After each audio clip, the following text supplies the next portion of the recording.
Continuamos aquí en directo en Cantabria por la mañana, cuando pasan un par de minutos de la 1 en punto de la tarde. Y como saben, el pasado miércoles nos acompañó el doctor Carlos San Martín para hablar del comienzo de la quinta temporada de los encuentros CON, que un año más organizan desde el Centro Interdisciplinar de Psicología y Salud CIPSA. Unos encuentros que comienzan esta misma tarde, van a ser habituales el último miércoles de cada mes, y en los cuales hoy va a tener presencia Manuel J. Moreno, psicólogo que hoy nos acompaña. Muy buenos días. Buenos días. Muchísimas gracias por haber pasado antes por el plató de Cantabria por la mañana. El encuentro tendrá lugar esta tarde en ese espacio de Fraile y Blanco. Y creo, Manuel, que no es la primera vez que acude a estos encuentros, así que no sé qué espera de esta tarde. Sí, efectivamente estuvimos en la temporada pasada, invitados por CIPSA, y estuvimos hablando básicamente del mundo de la grafología. El mundo de la grafología, la grafopsicología, las aplicaciones que tiene en el ámbito forense, en el ámbito judicial, también en el ámbito de los recursos humanos, ¿no? La manera de escribir, la singularidad, ¿no?, de la conducta caligráfica que tenemos. Pero en esta ocasión, bueno, vengo de la mano de mi última publicación, que es Anima Mundi, la silenciosa presencia de lo inconsciente, para hablar de esta presencia de lo inconsciente. ¿Qué es lo inconsciente? ¿A qué nos referimos cuando utilizamos este significante, ¿no?, que es muy usual y muy popular, pero que muchas veces se convierte un poco en un concepto, en un término cajón desastre, y que, bueno, pues realmente hay todo un mundo, ¿no?, que es muy interesante, es muy valioso, que tiene mucho que ver con lo que somos, con la historia, ¿no?, del ser humano, y con la psique, ¿no?, y con la vida mental. Y bueno, es lo que he tratado de recoger en mi libro Anima Mundi, el alma del mundo, y hoy vamos a hablar de todo ello en esta tarde. ¿De qué hablamos exactamente, Manuel, cuando nos referimos al inconsciente? Por definición, yo diría que lo inconsciente es lo desconocido, es decir, lo que no es consciente, ¿no?, aquello de lo que no tenemos noticia, no sabemos, y como estamos hablando de la psique, o de la mente humana, del alma humana, pues hablamos de la parte de la mente humana, de la psique, que no es consciente, es decir, que no conocemos, ¿no? Hay muchos procesos, muchos elementos, muchos aspectos de la propia identidad, incluyendo, por supuesto, no solo el pensamiento, sino las emociones, los impulsos, las tendencias, las motivaciones profundas, etcétera. El destino, en definitiva, ¿no?, de una persona se cuece, podríamos decir así coloquialmente, más allá de la conciencia del yo, más allá de lo que nosotros captamos o advertimos. Y este mundo desconocido, podemos decir así, es a lo que se refiere lo inconsciente. Que sea inconsciente no quiere decir, en principio, que no sea objeto de conciencia, es decir, que pueda ser conocido, pueda ser de alguna manera, se pueda establecer una relación con ello, y además se pueda vivenciar desde el punto de vista experiencial, no solamente intelectualmente, ¿no? De hecho, el título de La silenciosa presencia de lo inconsciente hace alusión precisamente a una intervención que hace ya en la última etapa de la vida Carl Gustav Jung, en el Instituto Carl Gustav Jung de Zúrich, y que recoge una de sus alumnas, de las participantes en aquellos seminarios, Marianne Valles, y que, si me permites, lo voy a leer, ¿no?, porque realmente es muy significativo, ¿no?, muy potente, diría yo, ¿no?, desde el punto de vista comunicacional, ¿no? Entonces él les dice, estamos hablando de un Jung ya que ha rebasado los 80 años, con una experiencia enorme, una celebridad en todo el mundo, etcétera, uno de los grandes promotores, ¿no?, de la psicología, ¿no?, siendo el psiquiatra, y él les dice: si abordan intelectualmente lo inconsciente, están perdidos.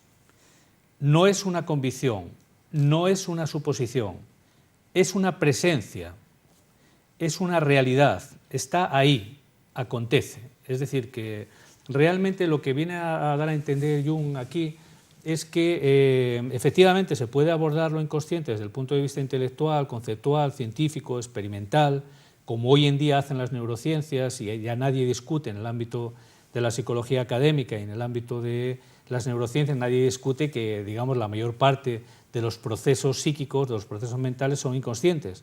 Y son inconscientes porque son naturalmente inconscientes, es decir, no es porque haya un defecto en el sistema de lo psíquico, ¿no? Sino que es así, es decir, es la propia naturaleza la que gestiona todo este funcionamiento, ¿no?, de la maquinaria mental, podríamos decir así, de manera inconsciente, y es mucho más eficiente y mucho más natural, ¿no? Ahora, hay muchos elementos del psiquismo inconsciente que, si existe una relación entre la consciencia y lo inconsciente, la vida se enriquece, se incrementa la creatividad, se incrementa el bienestar, se alcanza, por así decir, un mayor equilibrio, una mayor madurez, ¿no?, una mayor autorrealización o individuación, ¿no?, utilizando la terminología junguiana. O sea, que se puede abordar, pero no sé si se puede controlar desde el consciente. Es una pregunta interesante porque efectivamente siempre existe un poco esta idea de si lo inconsciente se puede o no se puede controlar. Lo inconsciente no se puede controlar. Se puede afectar o influir sobre ello de una manera indirecta a partir de una atención, de un respeto, de una consideración, de un preocuparse por... ¿qué es esto, ¿no? Es decir, si uno lo tiene en cuenta, por así decir, ¿no?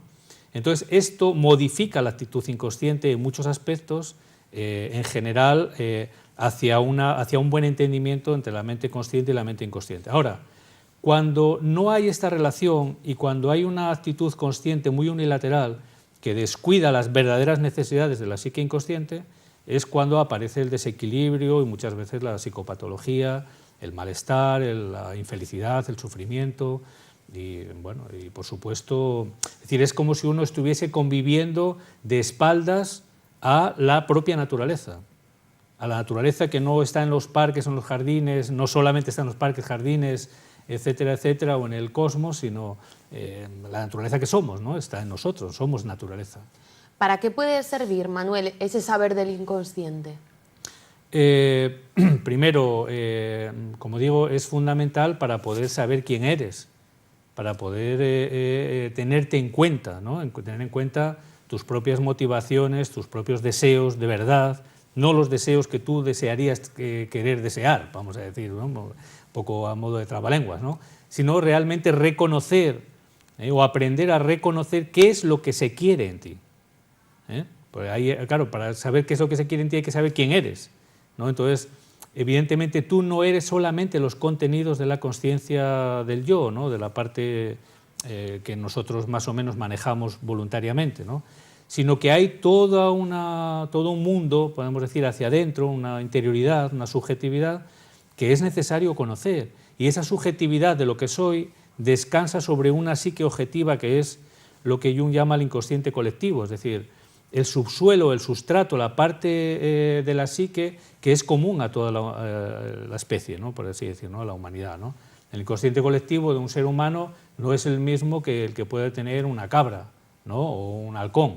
Es decir, cada especie tiene sus propios resortes, sus propios mecanismos, sus propias motivaciones de especie, sus propias tendencias, podríamos decir así, que luego cada individuo de esa especie actualiza y modifica o matiza o individualiza, por así decir, ¿no?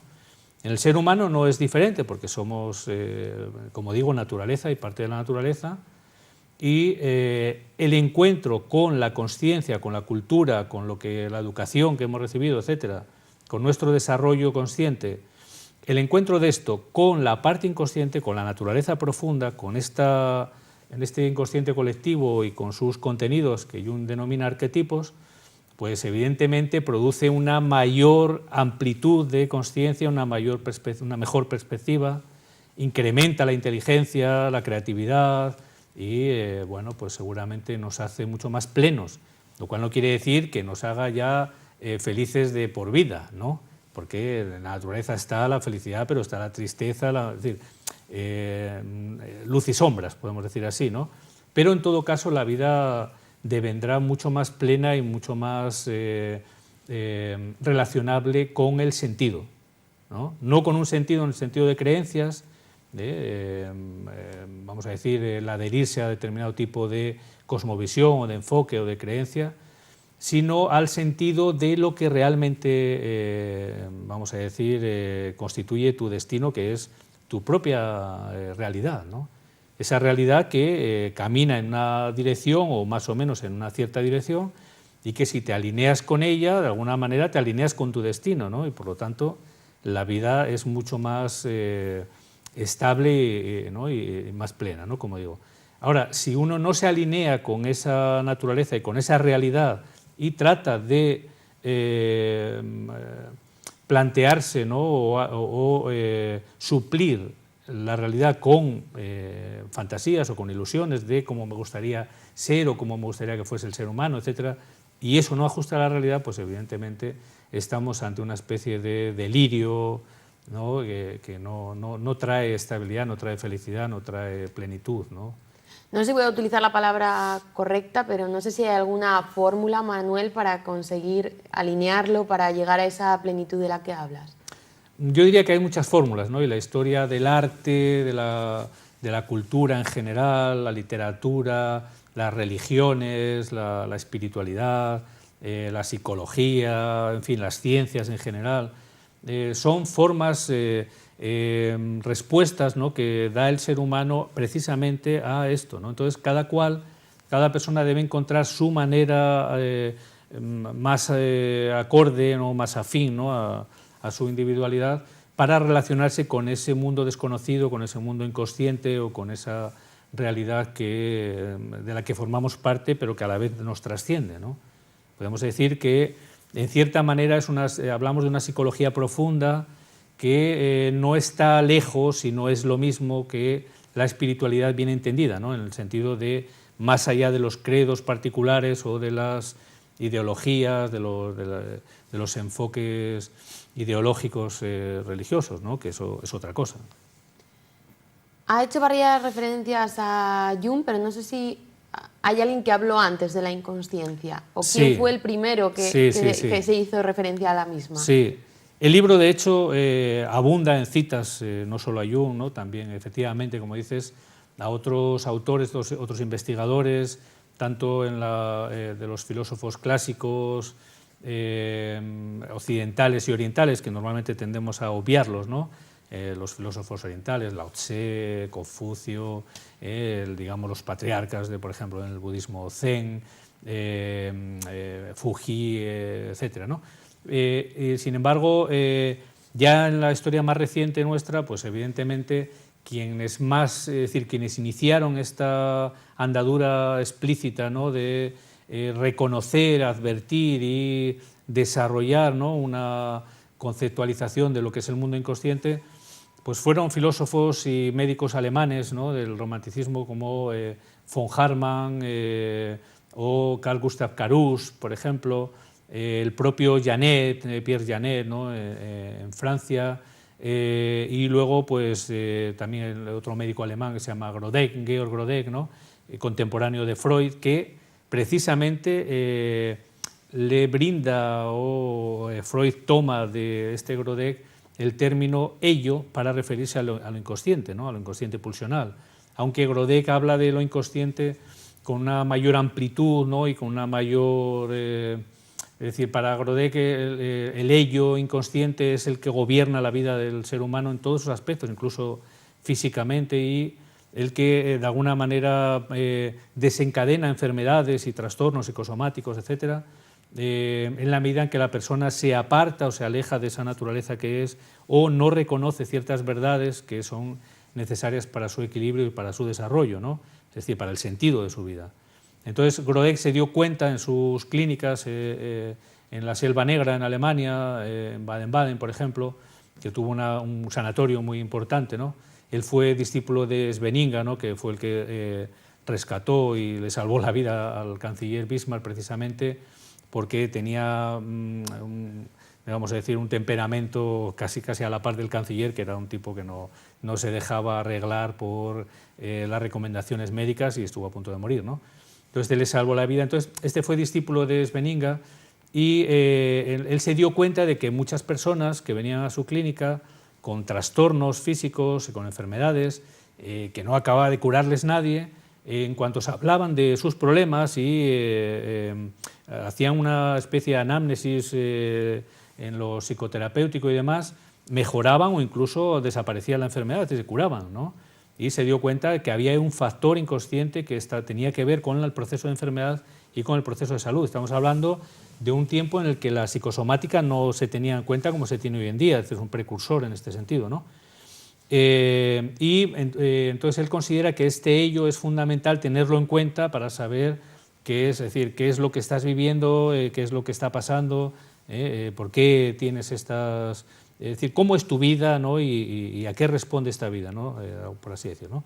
Y luego, por supuesto, Jung, pero también algunos autores, algunos psicólogos, como por ejemplo Frankl, ¿no? Víctor Frankl, ¿no? Que fue superviviente en un campo de concentración nazi, precisamente creador de la escuela de la logoterapia, que significa logos para Frankl y para esta escuela, tiene que ver con el sentido, es decir, es la terapia a partir del sentido. Es una persona enferma cuando su vida no tiene sentido, o cuando ha perdido la pista, por así decir, ¿no? El hilo conductor del sentido de la vida. Entonces, cuando una persona, por ejemplo, de psicoterapia, le ayudas a conectar de nuevo consigo misma, conecta con el sentido, porque el sentido está en uno, ¿no? Es uno mismo, por así decir, ¿no? Es tu propia realidad, ¿no? Entonces, cuando conectas con esta realidad, conectas con el sentido y la vida vuelve a florecer, por así decir, ¿no? Vuelves a tener esta plenitud, ¿no?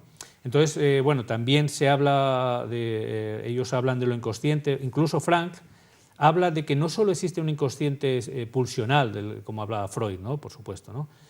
Quiero decir, por supuesto, que Freud es el gran valedor, ¿no? El que mayor divulgación, mayor investigación, más conocido, ¿no? También, ¿no? Público.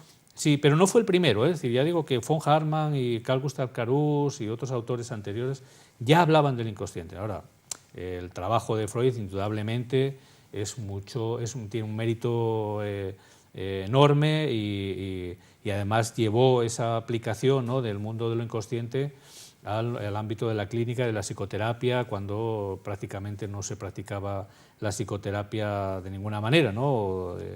Y los tratamientos pues eran bastante cuestionables y duros y difíciles, ¿no? Entonces, Frankl habla de que no solamente hay un inconsciente pulsional, es decir, que tiene que ver con el deseo natural, con los instintos y demás, sino que hay un inconsciente espiritual. De hecho, él habla de una presencia silenciosa de Dios.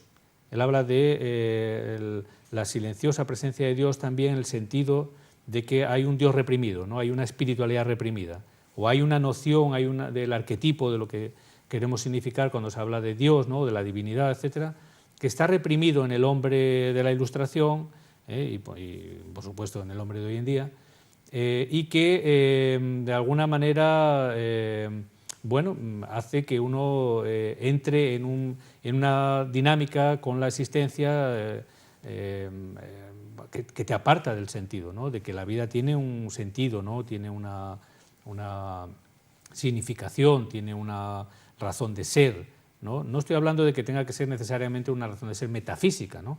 Que la propia vida tiene una razón de ser en sí misma, ¿no? Y bueno, pues digamos que todo esto pues es muy importante tenerlo en cuenta porque todas estas realidades de las que estamos hablando están ahí, están aquí, se pueden advertir, se pueden experienciar, se pueden experimentar, se deben experimentar de alguna manera, cada persona a su estilo y según un poco su cultura y sus preferencias o lo que sea, pero que es necesario, ¿no? De alguna manera darse cuenta de que la realidad es mucho más amplia, mucho más vasta que los datos conscientes que tenemos de ella. Hay una realidad inconsciente, como digo, muy vasta. Podríamos hacer solo hacer el parangón o la analogía con lo que los cosmólogos y los astrofísicos denominan la energía y la materia oscura. La energía y la materia oscura no saben lo que es, por eso la denominan así, oscura. Sin embargo, se sabe y se puede medir que está ahí. Es decir, hay una presencia que no sabemos qué es, pero sabemos que está ahí. Y además que constituye la mayor parte de la masa del universo. Entonces, de alguna manera, volviendo un poco a las tradiciones antiguas, ¿no? Por ejemplo, del Kibalión, por ejemplo, egipcio, como es arriba, es abajo, etcétera, ¿no? Tan clásico, ¿no? Y que también ha aprovechado mucho la gente que se dedica al esoterismo y todo esto, pero realmente es así, es decir, hay el microcosmos, ¿no? El hombre entendido como un microcosmos también replica esta cuestión, ¿no? Es decir, la psique inconsciente, como hemos dicho antes, constituye la mayor parte de la presencia de lo psíquico y de los procesos y contenidos de lo psíquico. Y también, si queremos buscar más analogías, podemos ver, ¿no?, cómo el planeta está constituido por 3/4 partes de agua aproximadamente, y nosotros también, etcétera, etcétera. Es decir, que hay una cierta analogía, ¿no?, una correspondencia, ¿no?, entre lo que está fuera, la naturaleza y el cosmos, etcétera, y lo que es la vida humana en lo físico y fisiológico, y también en lo psíquico, que también forma parte, digamos, de la otra cara de la misma moneda, ¿no? Bueno, todo esto es un resumen, un adelanto de lo que va a dar de sí el encuentro de esta tarde. Manuel, ¿a quién invitaría a acudir a ese evento? Bueno, yo invitaría a todos los ciudadanos de Cantabria, ¿no? Seguramente no cogerán, ¿no? Pero bueno, invitaría a todas las personas que tengan interés, ¿no?, en conocer un poco lo que es la psicología profunda, que se acerquen esta tarde a las instalaciones de Fraile y Blanco, ¿no?, a este evento organizado por CIPSA, ¿no?, y que realmente es algo que vale la pena reflexionar, porque tiene que ver con algo que es muy íntimo, y que nos concierne, digamos, en vida y en muerte, por así decir, ¿no? Es decir, concierne plenamente, ¿no?, a cualquier persona. Por lo tanto, yo no dejaría excluido a nadie, ¿no? Todo el que tenga un ratico, hoy me parece que es a las 8:30, entonces, vamos, invitaría a que vayan por allí, ¿no?, y estén un rato con nosotros y hablaremos de todo ello, incluso también a modo de coloquio, ¿no? La entrevista, bueno, la va a hacer Ángela Carrera, mi colega y amiga, ¿no?, de aquí de Cantabria, psicóloga, y vamos a decir, sus preguntas, ella se ha estudiado muy profundamente el libro, como suele hacer habitualmente, y las preguntas y los planteamientos que va a hacer yo sé que son muy inteligentes, ¿no?